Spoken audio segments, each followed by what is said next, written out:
Hello, welcome back. तो आज जो हम टॉपिक करने वाले हैं उसका नाम क्या है बेटा? Difference between book keeping and accounting. Accounting के अंदर और बुक कीपिंग के डिफरेंस के बीच में हम लोग आज बात करने वाले हैं। तो 11th क्लास का जो टॉपिक है सबसे ज़्यादा इंपॉर्टेंट टॉपिक में से एक आता है, बिकॉज ये एक ऐसा डिफरेंस बिटवीन है जो पहले चैप्टर में आपके पास गिवन है, और जो लास्ट क्लास हमने टॉपिक कवर किया था ये जस्ट उसके बाद अवेलेबल है। हम लोगों ने लास्ट क्लास क्या कवर किया था, एक बार जाके आप अपनी हमारी वीडियो सेक्शंस पे जाके देख सकते हो कि वहाँ पे हमने क्या क्या कवर किया है। पहला meaning and definition of the accounting, then उसके बाद कैरेक्टरिस्टिक्स ऑफ अकाउंटिंग हमने कवर किया था, एंड आपके कितने तरीके के अकाउंटिंग होते हैं बेसिकली, है ना, क्लासिफिकेशन ऑफ अकाउंटिंग हम लोगों ने यूज किया था। अभी जो हम पढ़ने वाले हैं वो क्या बेटा, दैट इज बुक कीपिंग और अकाउंटिंग में डिफरेंस। तो बेटा हमने ये देखो, ये हमने ऑलरेडी कवर अप कर लिया था अपने नेक्स्ट क्लास में कि एग्जैक्टली अकाउंटिंग क्या होता है।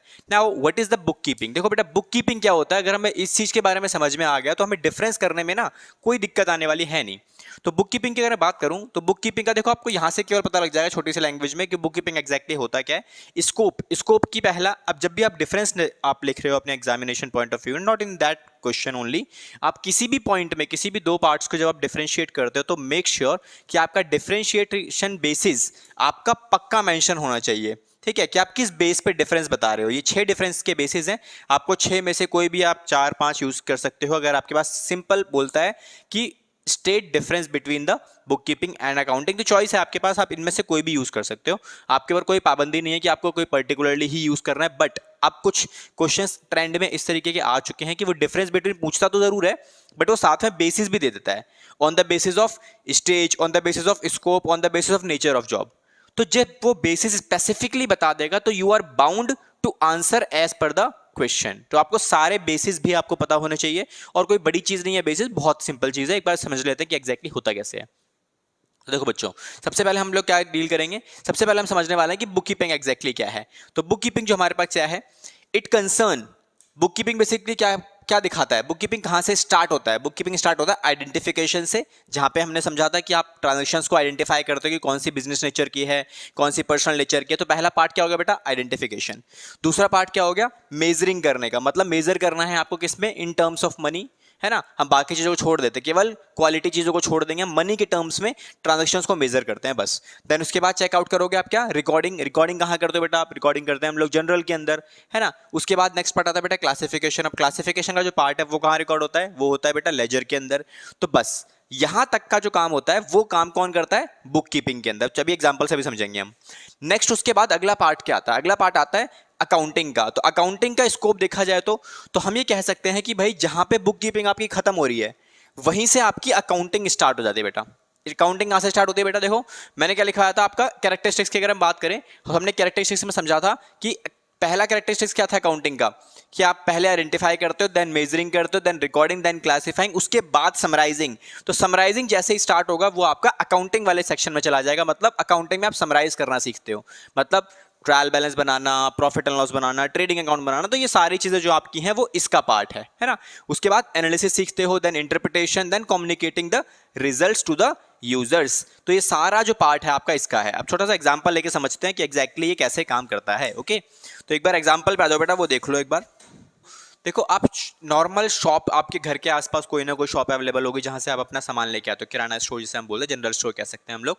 तो वहां पे क्या होता है बेटा, जो भी दुकानदार बैठा हुआ है उन लोगों के पास क्या है, उन लोगों के पास सामान जो बेच रहे हैं, बेचते टाइम ना एक छोटा सा रजिस्टर भी रखते हैं वो लोग, है ना। बड़ी दुकान पे जाओगे तो छोटी लाल कलर की कॉपी होती है, रेड कलर की नोटबुक होती है टाइप काइंड ऑफ।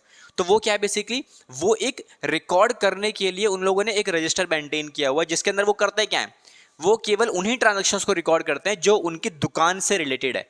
क्या उसमें वो पर्सनल एक्सपेंसेस भी रिकॉर्ड करते हैं, नहीं, वो केवल वही डाटा मेंटेन करते हैं जो कि उनकी दुकान से रिलेटेड है। जो भी सामान आप उन्होंने दुकान में भरा, जो भी सामान उन्होंने किसी को पैसे दिए, किसी से पैसे लिए, हर एक चीज को वो रिकॉर्ड करते हैं, है ना। तो इस क्या है, इसको बोलते हैं बुक कीपिंग। तो बुक कीपिंग का मतलब वो अपने बिजनेस का अकाउंट्स मेंटेन कर रहे हैं बेसिकली। तो वो केवल और केवल ना बेटा बुक कीपिंग करते हैं, बिकॉज उनको ना अकाउंटिंग की नॉलेज ही नहीं है, इसीलिए वो केवल बुक कीपिंग मेंटेन करते हैं। मतलब पहला काम वो बिजनेस के ट्रांजैक्शंस को आइडेंटिफाई करते हैं, बस उसी को रिकॉर्ड करते हैं। किस फॉर्म में करते हैं, मेजर करते हैं, क्योंकि किस फॉर्म में, रुपीस की फॉर्म में ही वो रिकॉर्ड करेंगे। रिकॉर्डिंग करने के लिए अगला पार्ट क्या होता है, रिकॉर्डिंग। रिकॉर्डिंग मतलब नाम लिखना, नाम लिखते हैं ना, जैसे आप दुकान पे आपका एक रेगुलर शॉप है जहां से आप सामान लेने जाते हो, तो क्या होता है उस शॉप से जब भी आप सामान लेने जाओगे, आप उसके रेगुलर कस्टमर हो, तो कभी कभार पैसे आप नहीं भी देते हो। आप क्या बोलते हो, अंकल जी सब पैसे ले कम पड़ जाते हैं, तो वो क्या करते हैं, अंकल कोई दिक्कत नहीं बेटा ले जाओ। कुछ दुकानों पे हमारा खाता चलना शुरू हो जाता है, हम बोलते हैं सर अकाउंट खोल दो, महीने के आखिरी में हम लोग बैलेंस कर देंगे। तो वो क्या करते हैं, सामान आप उनसे कितना भी लेते रहो, हो जाता है। लेकिन जब अकाउंट आप लेने जाओगे तो क्या करते हैं, वो आपका नाम लिखेंगे और आपने अगर 10 रुपए का सामान खरीदा 10 रुपए लिख देंगे, आपका नाम डेट लिखेंगे, आपने 50 का सामान खरीदा 50 लिख देंगे, आपका नाम लिखेंगे, डेट लिखेंगे, आपका उसके हिसाब से जो भी जितने रुपए का सामान आप परचेज करते रहते हो वो रिकॉर्ड करते रहते हैं, ठीक है। और इन चीजों के लिए वो ऐसा भी नहीं करते कभी कि वो डाटा हर चीज बस रिकॉर्ड किए जा रहे हैं, वो हमेशा एक पर्टिकुलरली अकाउंट मेंटेन करते हैं, सेपरेट अकाउंट, पेज नंबर भी लिखे होते हैं उनके, पहले पेज नंबर पे क्या लिखा होगा, केवल कस्टमर के नाम लिखे होंगे, उसके बाद हर कस्टमर के नाम के आगे एक पेज नंबर लिखा होगा, जैसे 6 पेज नंबर पे गौरव का अकाउंट है, फिर 10 पेज नंबर पे राकेश का अकाउंट है, फिर उसके बाद 10वें पेज नंबर पे महेश का अकाउंट है। तो इस तरीके से क्या है, वो अपने डाटा को क्लासिफाई भी कर रहे हैं, क्योंकि उनको महीने के एंड में डाटा को क्लासिफाई करके बताना भी होता है कि भाई आपके इतने पैसे हो चुके हैं महीने के एंड में, आपने इतने रुपए का सामान ले लिया महीने में। दैट मींस वो क्लासिफिकेशन भी कर रहे हैं रिकॉर्डिंग के साथ साथ। इसका मतलब बुक कीपिंग यहां तक सिमट जाती है, दैट्स इट, बुक कीपिंग में काम खत्म। अब अगला पार्ट आता है अकाउंटिंग का, क्योंकि वो अकाउंटिंग कर नहीं सकते, रीजन क्योंकि उनको इसके लिए कुछ स्पेशल स्किल्स या एबिलिटीज की रिक्वायरमेंट होती है जो अकाउंटिंग के अंदर आपको हेल्प करती है अकाउंटिंग करने के लिए। क्लियर हुआ बेटा? तो वो कैसे करोगे आप? अब अकाउंटिंग करने के लिए क्या अगला स्टेप आता है? अकाउंटिंग में आता है बेटा सबसे पहला step, that is summarising. Summarise करने का मतलब क्या? समराइजिंग मैंने आपको समझाया था कि आपको क्या बनाना पड़ता है, आपको बनाना पड़ता है एक ट्रायल बैलेंस बनाना पड़ेगा आपको, फिर उसके बाद आपको ट्रेडिंग अकाउंट बनाना पड़ेगा, देन उसके बाद आपको क्या बनाना पड़ेगा बेटा, आपको बनाना पड़ेगा आपका अपना प्रॉफिट एंड लॉस अकाउंट। तो these are the final accounts जो आपको मेंटेन करने पड़ते हैं, है ना। तो ये सारे काम कौन करता है? अकाउंटिंग में किए जाते हैं। तो समराइजिंग करने के बाद अगला स्टेप क्या आता है? आपने पूरे साल में जो भी मेहनत करी, जो भी काम किया, उसको एनालाइज करने का काम आता है कि आप उसको एनालाइज करोगे कि सही किया या बेकार किया, पिछले साल के कंपैरिजन में अच्छा था बुरा था। इंटरप्रिटेट करना बोलते हैं इसको, सोचने समझने शक्ति, क्योंकि ये जिसके पास अवेलेबल होती है वो वही कर पाता है। उसके लिए कुछ स्पेशल स्किल्स आपको लेनी पड़ती है, एक स्पेशल एजुकेशन के प्रोसेस से गुजरना पड़ता है, तब जाके आपके पास वो स्किल्स अवेलेबल होती हैं। उसके बाद उस डाटा को कम्युनिकेट भी करना होता है, क्योंकि यूजर जो आपके पास अवेलेबल है, जो इंटरेस्टेड पार्टीज अवेलेबल हैं, उनको जाके ये सारा इंफॉर्मेशन देना भी होता है, because they are interested in your accountings, है ना। आपके लिए काफी सारी चीज बिकॉज हम पढ़ने वाले हैं आज की क्लास में, हम लोग या फिर नेक्स्ट क्लास में देखेंगे जहां पे हम यूजर ऑफ अकाउंटिंग पढ़ेंगे, कौन कौन से यूजर्स होते हैं अकाउंटिंग के। ओके बेटा, तो अब आ जाओ अगले पार्ट के ऊपर। तो आई होप ये क्लियर होगा आपके पास कि बुक कीपिंग क्या है। बुक कीपिंग कहां तक आपका सीमित रहता है? बुक कीपिंग आपका सीमित रहता है identification, measuring, recording and classification, that's it. केवल 4 पॉइंट आते हैं जो आपके पास किसमें आते हैं? यहां पर बुक कीपिंग तक। तो अगर इसको हम एक थोड़ा सा निमोनिक्स बनाए तो क्या लिख सकते हो आप? I am Ramchander. तो आप इसको लिखा सकते हो क्या? I am Ramchander. तो आई एम रामचंदर मतलब ये आपका बुक कीपिंग तक का पार्ट हो गया, ये निमोनिक्स है बेटा। तो निमोनिक्स में बुक कीपिंग आप याद रख सकते हो कि आई एम रामचंद्र मतलब आई एम एम, आप ऐसे ये वाला यूज कर सकते हो, आई एम रामचंदर। तो आई एम आर, आई का मतलब आइडेंटिफिकेशन, मेजरिंग, रिकॉर्डिंग, और ये हो गया आपका क्लासिफाइंग। तो ये आपका सिमट गया कहां तक बेटा? ये सिमट गया आपका किसमें? बुक कीपिंग के अंदर। इसके बाद अगला पार्ट क्या आता है बेटा? अगला पार्ट आता है आपका समराइजिंग अकाउंटिंग के अंदर। अकाउंटिंग के अंदर क्या क्या चीजें मिलेंगी आपको? Summarising, analysing, interpretation and communication. आप इसको भी किसी भी फॉर्म में क्रिएट कर सकते हो, निमोनिक्स के फॉर्म में जितना अच्छे से आप क्रिएट कर सकते हो उतना ज्यादा आसानी रहेगी आपको याद करने में। एक एग्जांपल मैंने आपको दे दिया कि आप इसको कैसे फ्रेम कर सकते हो, उसी तरीके से इसको आप अपने हिसाब से फ्रेम करो। निमोनिक्स जितने ज्यादा आप खुद से क्रिएट करोगे उतना ज्यादा आपके लिए मेमोरेबल चीज बन जाती है ना। अब चलो ठीक है, अगले पार्ट पे आते हैं। अगला पार्ट क्या बेटा कि स्टेज क्या है? देखो बुक कीपिंग की स्टेज क्या है। अब मुझे एक बात बताओ बेटा, पहले आप अकाउंटिंग करोगे या फिर पहले बुक कीपिंग करोगे? जाहिर सी बात है पहले ये वाले सारे स्टेप्स आते हैं ना, आइडेंटिफिकेशन, मेजरिंग, रिकॉर्डिंग, क्लासिफाइंग। तो इट्स अ फर्स्ट स्टेज, तो उसको हम क्या बोलते हैं? Primary stage. मतलब पहली स्टेज क्या है? अकाउंटिंग है। दूसरी स्टेज क्या होगी आपकी? जाहिर सी बात है कि सर सेकेंडरी स्टेज क्या कौन सी हो जाएगी आपकी? अकाउंटिंग हो जाएगी, बिकॉज ये करने के बाद आप ये स्टार्ट करोगे। तो फर्स्ट ये, सेकेंड स्टेज ये हो जाते। तो बेटा ये हो गई आपकी फर्स्ट स्टेज और ये हो गई आपकी सेकेंड स्टेज। तो ये क्लियर है। नेक्स्ट पॉइंट आता है आपके पास मेंटेन सिस्टमैटिक। अब इसका ऑब्जेक्टिव क्या है? ऑब्जेक्टिव मतलब आप बुक कीपिंग एग्जैक्टली करते क्यों हो? दुकानदार को किसी भी डाटा को मेंटेन करने की जरूरत क्या है ना। तो उसको जरूरत है बेटा, जरूरत किस चीज की है? ताकि उसके फाइनेंशियल ट्रांजैक्शंस को सही तरीके से वो रिकॉर्ड कर सके। सही तरीके से डाटा को मेंटेन करना is very necessary in a business, because पैसे की अगर आप कदर करोगे ना बिजनेस के अंदर तो पैसा आपको संभाल के रखेगा बुरे टाइम में। तो बुक कीपिंग में क्या करते हो आप, केवल और केवल सिस्टमैटिक तरीके से डाटा को मेंटेन करते हो, दैट्स इट। फाइनेंशियल ट्रांजैक्शन जो आपके बिजनेस से रिलेटेड है आप उसको मेंटेन करते हो, ये बुक कीपिंग का ऑब्जेक्टिव है। What is the objective of accounting? Accounting का ऑब्जेक्टिव होता है बेटा केवल और केवल क्या, कि जो भी आपने पूरे साल मेहनत किया उससे रिजल्ट क्या निकल के आया। तो अकाउंटिंग क्या करता है, आपके बिजनेस का रिजल्ट निकाल के देता है आपको आपके ऑपरेशंस के थ्रू, और आपके बिजनेस की फाइनेंशियल पोजीशन बताता है बाय प्रिपेयरिंग क्या, किससे पता लगती है आपकी फाइनेंशियल पोजीशन? मैंने आपको पहले बताया था समराइजेशन के पॉइंट में, ये आपको पता लगती है आपकी बैलेंस शीट से। परफेक्ट। तो बैलेंस शीट आप जब आप बनाओगे आपको अपने बिजनेस की फाइनेंशियल पोजीशन के बारे में पता लगेगा कि हमारा बिजनेस का फाइनेंशियल पोजीशन कहां पे है, मतलब आपके पास कितने एसेट्स अवेलेबल हैं एक साल मेहनत के बाद, कितने रुपए की लायबिलिटी अवेलेबल है, तो आपके बिजनेस की नेट वैल्यू क्या है, नेट वर्थ क्या है आपके बिजनेस की। ठीक है, तो ये पॉइंट आ गया आपके पास। इसके बाद कम्युनिकेट भी करना होता है आपको अपने इंफॉर्मेशन को, किसके साथ, इंटरेस्टेड पार्टीज के साथ जो आपकी इंफॉर्मेशन को जानने में इच्छुक होती हैं। कौन सी होती हैं वो हम थोड़ी देर में पढ़ेंगे अभी। नेक्स्ट इसके बाद आता है नेचर ऑफ जॉब, कि कौन सा काम कब किया जाता है। तो देखो बेटा, तो बुक कीपिंग वाला जो काम है ना, ये काम जो है आपका, ये रूटीन वर्क होता है।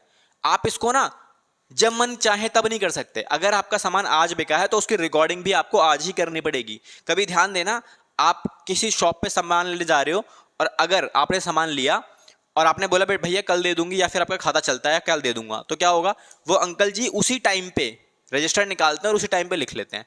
क्योंकि अगर वो भूल गए तो फिर वो भूल ही जाएंगे, है ना। आज के टाइम पे नई नई एप्लीकेशंस भी आ चुकी हैं ऑलरेडी। मेरा चलता है बेसिकली खाता बुक, एक एप्लीकेशन है। उसमें क्या है, आप ऑनलाइन जाके एक अकाउंट्स में एक आपको एप्लीकेशन के अंदर इन्फॉर्मेशन डाल सकते हो, वहाँ एक अकाउंट ओपन कर सकते हो।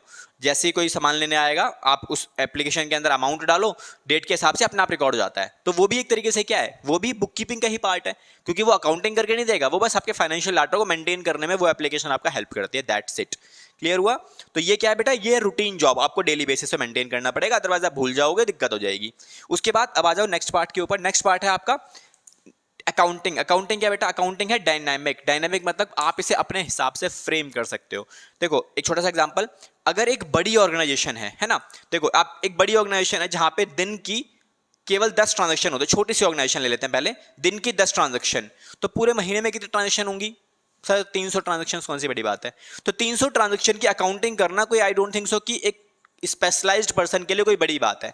तो वो क्या बोलेगा, अरे यार 300 ट्रांजेक्शन ही तो है, मैं 2 महीने में या 3 महीने में आके ना कर दूंगा, जब एक साथ बहुत सारा अमाउंट हो जाएगा, मतलब 1000 ट्रांजेक्शन के आसपास जब हो जाएंगी तब आऊंगा, 2-3 दिन में आराम से सारी अकाउंटिंग कर दूंगा, कोई दिक्कत नहीं है, हो जाएगा सारा काम परफेक्ट। बट अगर किसी बड़ी ऑर्गेनाइजेशन की बात करें जहां पर एक दिन में आपकी 500 ट्रांजेक्शन होती हैं, तब भी क्या वो 3 महीने लगाएगा? तब वो क्या बोलेगा, सर 500 ट्रांजेक्शन एक दिन की हो रही हैं, 2 दिन की ट्रांजेक्शन अगर आप काउंट करोगे तो 1000 हो जाएंगी। तो वहां पे हो सकता है उनको एक अलग से डिपार्टमेंट क्रिएट करना पड़े अकाउंटिंग के लिए, जहां पे डेली बेसिस पे अकाउंटिंग हो रही है। डेली बेसिस पे आप क्या कर रहे हो, डाटा को सही तरीके से समराइज कर रहे हो, अकाउंटिंग वगैरह कर रहे हो, टैली का सॉफ्टवेयर लिया हुआ है, बिजी का सॉफ्टवेयर लिया हुआ है, हर एक चीज डेली बेसिस पे की जा रही है। या फिर रूटीन बेसिस से कम टाइम में, मतलब ऐसा तो नहीं 3 महीने में करोगे आप। यहाँ पे हो सकता है यहाँ पे कोई अच्छे अकाउंटेंट की फील्ड बिठा दी जाए और बोले मैं हफ्ते में आके कर दूंगा, मतलब 7 डेज में आप आ रहे हो और अकाउंटिंग काम कर रहे हो। तो ये जो काम है आपका दैट इज अकाउंटिंग, वो आप डायनेमिक नेचर है, मतलब आप अपने हिसाब से as per the size of the organisation आप अपने हिसाब से मेंटेन कर सकते हो, कोई दिक्कत नहीं है। ठीक है, अब आ जाओ नेक्स्ट पार्ट पे, परफॉर्मेंस। अकाउंटिंग के अंदर एक सीनियर स्टाफ के द्वारा परफॉर्मेंस किया जाता है। मतलब अकाउंटिंग कौन करेगा, मुझे एक बात बताओ बेटा, ये सब समराइजेशन, प्रॉफिट एंड लॉस बनाना, trading, profit and loss, balance sheet, ये कौन बनाएगा? कोई नॉर्मल बच्चा तो बना नहीं सकता ना इसको, ये नॉर्मल पर्सन तो बना नहीं सकता। इसके लिए आपको क्या चाहिए बेटा, सीनियर स्टाफ, एक हायर अथॉरिटी चाहिए। और परफॉर्मेंस कौन करता है, मतलब ये कौन करता है, ये करते हैं जूनियर स्टाफ। मतलब बिल बनाना, उस बिल को सही तरीके से फाइल में मेंटेन करना, है ना, हर एक ट्रांजेक्शंस को क्रिएट करना, तो ये जूनियर स्टाफ करेगा, मतलब जो नॉर्मल इंसान है ना। तो ये उसको हम कह सकते हैं, ये वो करते हैं आपके। जैसे अगर मैं छोटा सा एग्जांपल हूँ, इसको अदरवाइज लेने की जरूरत नहीं है, जो नॉर्मल बीकॉम पास वाले बच्चे होते हैं, जिन्होंने बीकॉम तक पढ़ाई कर रखी है, केवल ग्रेजुएशन कर रखी है, तो उन्हें हम जूनियर स्टाफ की कैटेगरी में रख सकते हैं। तो जूनियर स्टाफ क्या करेगा, केवल और केवल ये काम करेगा, आइडेंटिफाई करेगा, मेजर करेगा, रिकॉर्ड करेगा, क्लासिफाई करेगा, खत्म काम, दैट्स इट। अकाउंटिंग करने के लिए कहां पे जाएंगे हम लोग, अकाउंटिंग करने के बाद पास हो सकता है कि जिस इंसान ने सीए कर रखी हो, चार्टर्ड अकाउंटेंट हो, या फिर अच्छा खासा एक्सपीरियंस हो। मैं ये नहीं कह रहा बीकॉम वाला लड़का नहीं कर सकता, बीकॉम वाला भी कर सकता है, बट वहां पे उसके पास 10 से 15 साल का एक्सपीरियंस होना चाहिए, वो सीनियर लेवल पे काम करने वाला होना चाहिए। इसका मतलब सीनियर स्टाफ, क्योंकि उसको कुछ स्पेशल स्किल्स जो बाय द टाइम हर इंसान सीखता है। अब वो या तो वो एजुकेशन से सीख ले, सीए कर लिया है तो 3-4 साल मेहनत करके प्रैक्टिस करने के बाद उसको एक स्किल्स डेवलप हो जाएंगे उसके पास, ताकि वो उनको यूज करके ये सारी चीजें कर सके।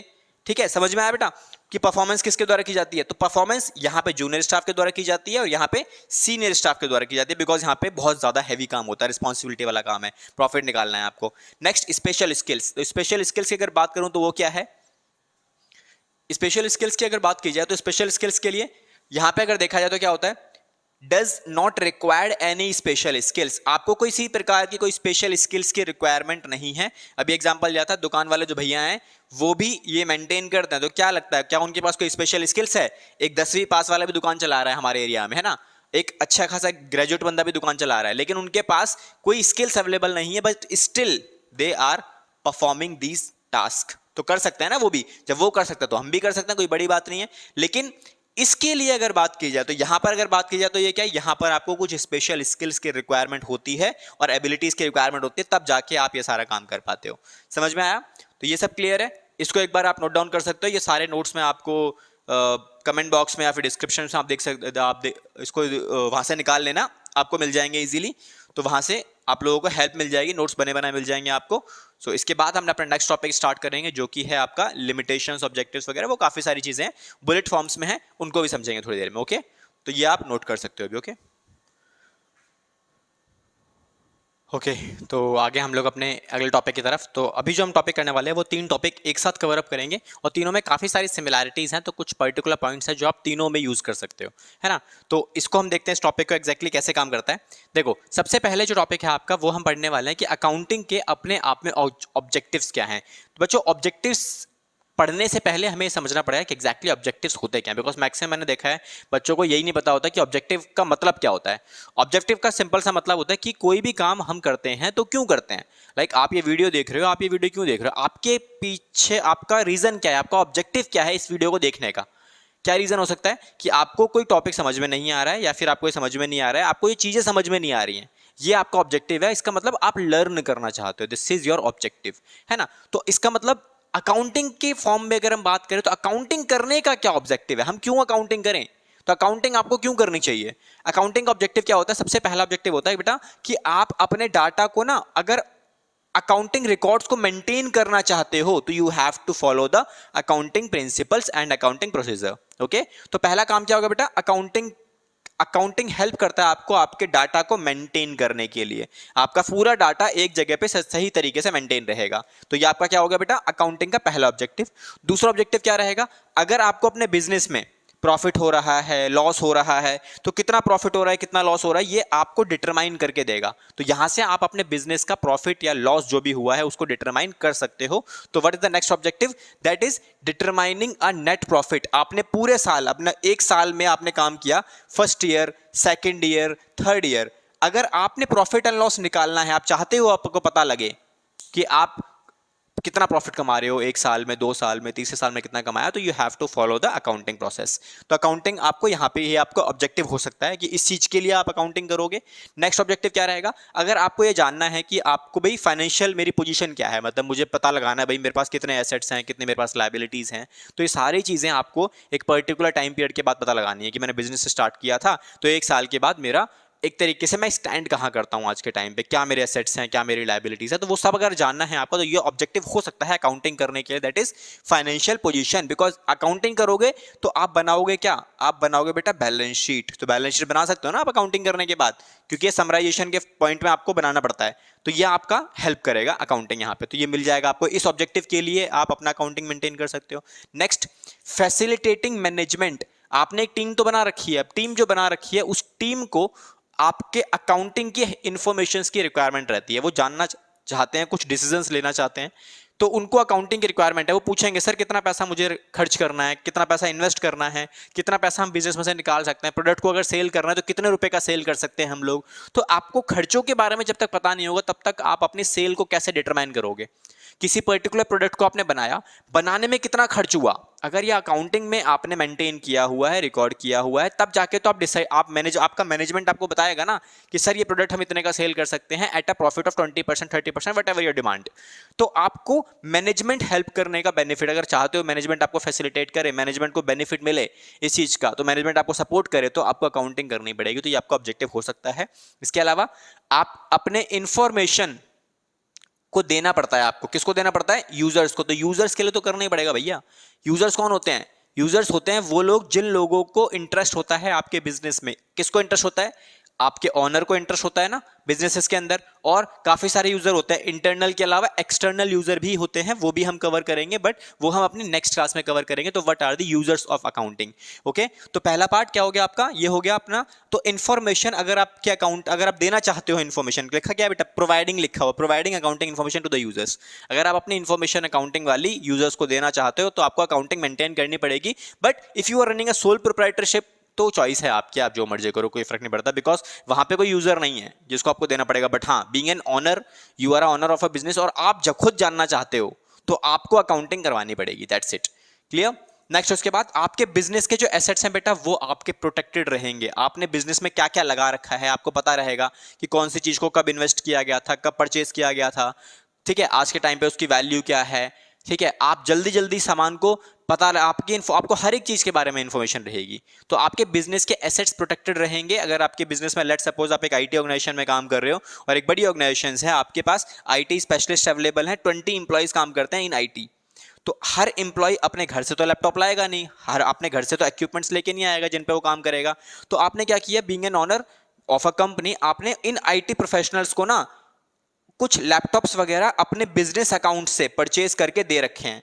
तो अकाउंटिंग क्या हेल्प करेगा? अकाउंटिंग उनके नाम रिकॉर्ड करके रखेगा कि आपने किसको इंफॉर्मेशन दे रखी है, किसको लैपटॉप हैंडओवर कर रखे हैं। इसके लिए आपको बनाना पड़ता है एक रजिस्टर जिसका नाम होता है FAR, मतलब फिक्स्ड एसेट्स रजिस्टर। तो ये अकाउंटिंग का ही पार्ट है बेटा कि आपके फिक्स एसेट्स प्रोटेक्टेड रहेंगे। आपने किसको कब दिया, कितने का दिया था, किस टाइम पे दिया था, क्या नाम है बंदे का, किस डिपार्टमेंट में काम करता है, ये हर एक इंफॉर्मेशन आपके पास अवेलेबल रहेगी। ताकि जब वो जाए तो जाने से पहले आप अपने अकाउंट्स को चेक करो और उसको देखो कि भाई किस किस इंसान को क्या क्या दिया गया था, तो जाने से पहले उससे वो सारी चीजें वापस ले लो। तो यह आपके बिजनेस के एसेट्स को प्रोटेक्ट रखेगा। ओके, तो अगर आप इसके निमोनिक्स बनाना चाहते हो तो क्या लिख सकते हो आप? MFD2 P2। डी देखो दो बार है बेटा, डिटरमाइनिंग और डिटरमाइनिंग। यहां पे प्रॉफिट एंड लॉस डिटरमाइन करते हो, यहां पे फाइनेंशियल पोजीशन, इसीलिए दो बार D2। P2 मतलब प्रोटेक्टिंग एंड प्रोवाइडिंग, तो इसीलिए P2। और MF का मतलब होता है म्यूचुअल फंड्स। आप कह सकते हो म्यूचुअल फंड्स D2 P2। तो आप इसको ऐसे याद रख सकते हो। म्यूचुअल फंड्स का मतलब, M का मतलब हो गया बेटा मेंटेनिंग अकाउंटिंग रिकॉर्ड्स, F का मतलब हो गया आपका फैसिलिटेटिंग फाइनेंशियल मैनेजमेंट। तो आप इसको ऐसे क्रिएट कर सकते हो, ये याद रख सकते हो किसके लिए बेटा? ये ऑब्जेक्टिव्स के लिए याद हो गया आपका। क्लियर हुआ? परफेक्ट। अब आ जाओ नेक्स्ट पार्ट के ऊपर, फंक्शंस। अब बेटा फंक्शंस की बात करते हैं। तो फंक्शंस बेसिकली क्या होते हैं? फंक्शंस का मतलब होता है कि जब आप अकाउंटिंग की बात कर रहे हो तो अकाउंटिंग में एग्जैक्टली आप करते क्या हो। तो यहां पे जो भी हम काम करते हैं वो क्या करते हैं?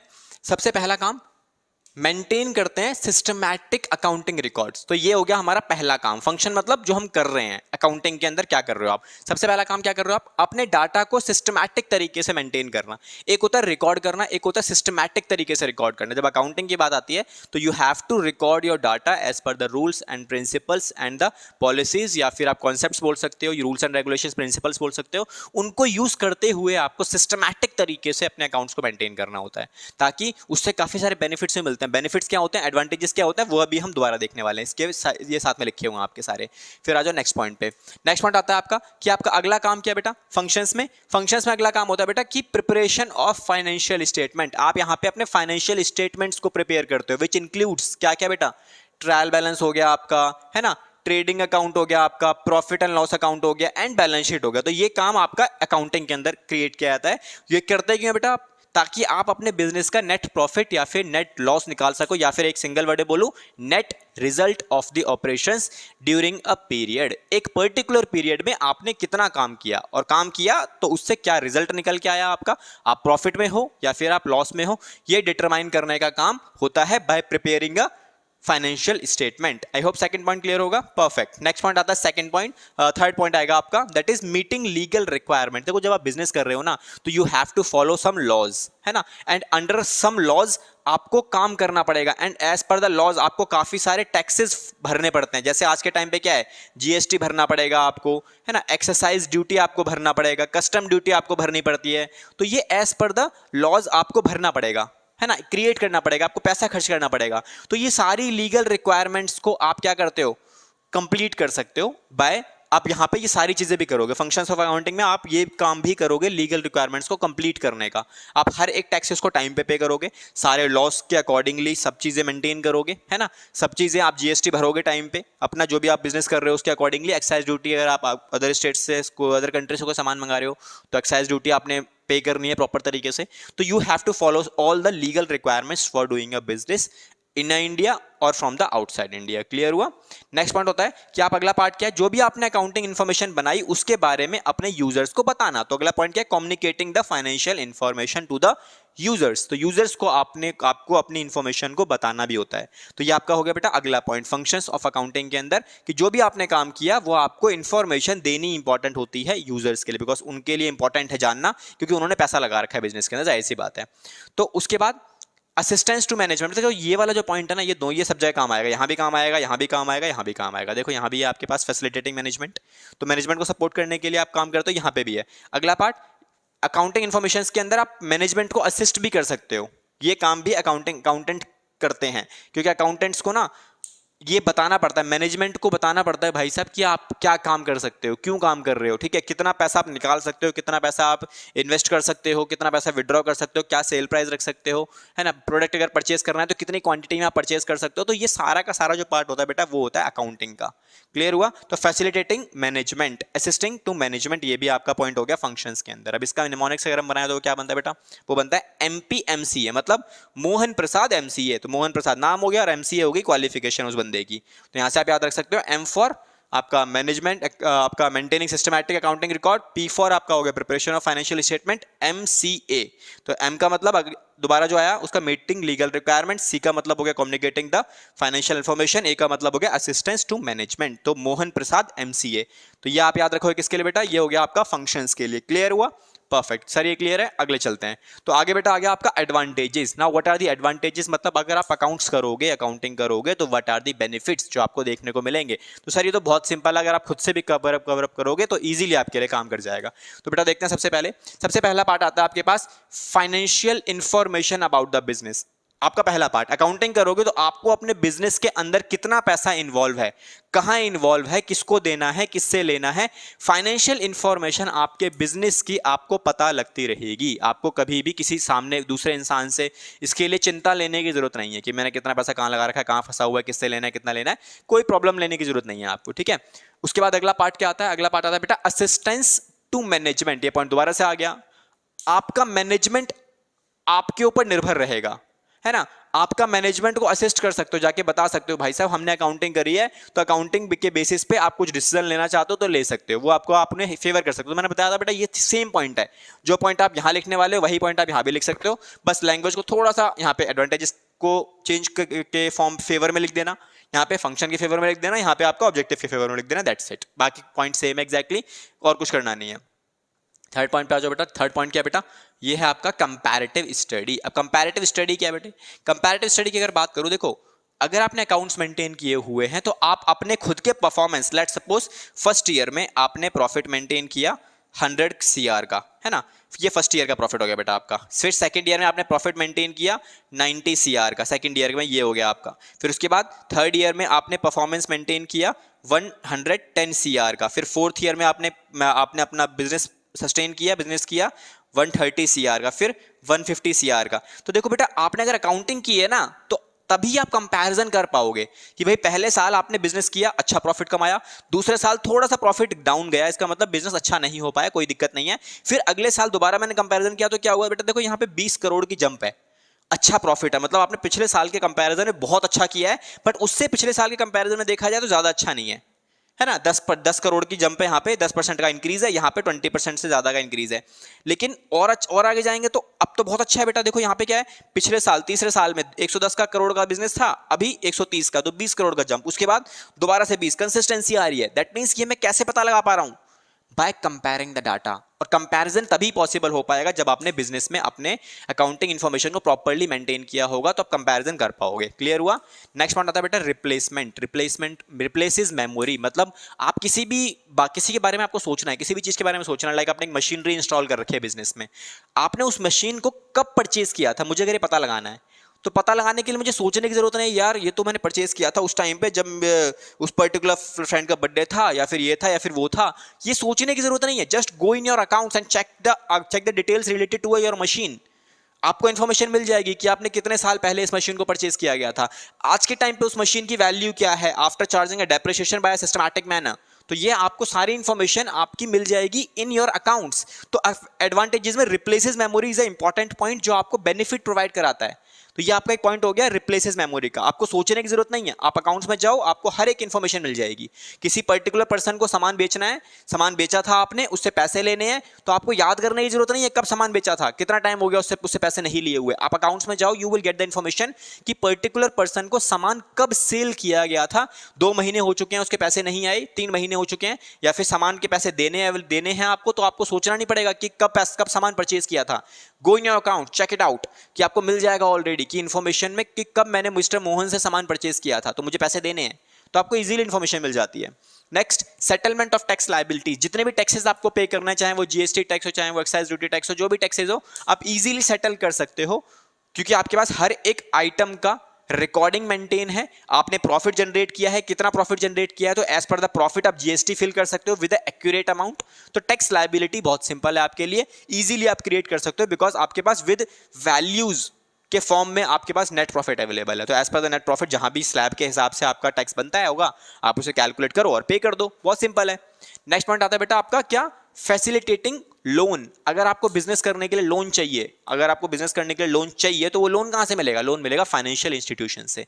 And financial institutions are the things कि वो आपसे कुछ इंफॉर्मेशन मांगते हैं। वो आपसे क्या बोलते हैं कि सर हम आपको लोन तो दे देंगे, बट आप हमें ये तो बताओ कि आप कितना कमा रहे हो, आपकी कंडीशन क्या है बिजनेस की, आप आज के टाइम पे क्या हमारा लोन वापस कर पाओगे, अगर कर पाओगे तो कितना, आपकी कैपेबिलिटी क्या है, ये वो चेकआउट करते हैं। हम सब लोग एक शो के बारे में अच्छा से जानते होंगे, शार्क टैंक इंडिया, हम सब लोग जानते हैं, बहुत सारे यूट्यूब पे वीडियोस अवेलेबल हैं, आपने भी देखी होंगी आई होप। तो वो लोग क्या करते हैं, वो लोग आते हैं लोन मांगने के लिए, इक्विटी बेचने के लिए। तो वो शार्क्स जितने ही बैठे होते हैं, 5 शार्क, वो क्या क्वेश्चंस करते हैं, वो पहले उनके बिजनेसेस के नंबर्स के बारे में बात करते हैं। सर नंबर बताओ, कितने रुपए की सेल करी, पूछते हैं ना, कितने रुपए की कॉस्ट आती है प्रोडक्ट को बनाने के लिए, कितने नंबर ऑफ कस्टमर्स आपने सेल किए, कितना आपका प्रॉफिट है। तो वो जानना क्या चाहते हैं, वो यही जानना चाहते हैं, ठीक है।